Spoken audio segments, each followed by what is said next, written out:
ওনার কথাগুলো শুনে যাবেন, আর ভিডিওটা ভালো লাগলে বেশি বেশি করে শেয়ার করবেন। ভাই খুবই গুরুত্বপূর্ণ কথা, অবশ্যই আপনার হাতে সময় থাকলে ওনার কথাগুলো শুনে যাবেন। আমাদেরকে বেদর পিটানি শুরু করছে, তখন আমরা যার যার মতে যেভাবে পারছি, যে গল্লিতে পারছি আমরা চলে গেছি। আমাদের আজকের যে এই মিটিং, এটা কর্মী সভা। এই কর্মী সভায় জাতীয় পার্টির পক্ষ থেকে, ঢাকা জেলার পক্ষ থেকে আজকে আমরা হাজার হাজার নেতা কর্মী লইয়া ওই দুদকের সামনে জড়ো হয়েছিলাম এখানে উপস্থিত হওয়ার জন্য, কিন্তু আমরা এখানে উপস্থিতি হতে পারি না। আমাদেরকে মিটিং এ এখানে আসতেই চাই না। আমাদের নেতা কর্মীদেরকে যেভাবে পিটাইছে, আমাদের নেতা কর্মীদেরকে যেভাবে আহত করছে পুলিশ, ওখানে যারা ছিল সামনে টং দোকান, ওরাও টং দোকান সুদ্ধা ভাঙছে, আমাদের গাড়ি গুলো ভাঙচুর করছে।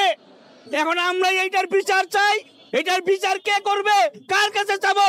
আজকে মাননীয় প্রধান উপদেষ্টা, আপনাকে বলতে হয়, আপনি বাংলাদেশের মানুষকে আপনি শান্তি শৃঙ্খলা ফিরিয়ে আনবেন বলছিলেন, কিন্তু আজকে আপনারা রাজনৈতিক দলের উপর অত্যাচার করছেন, নিরীহ জনগণের উপর অত্যাচার করছেন। জাতীয় পার্টির নেতা কর্মীরা সন্ত্রাসী দল না।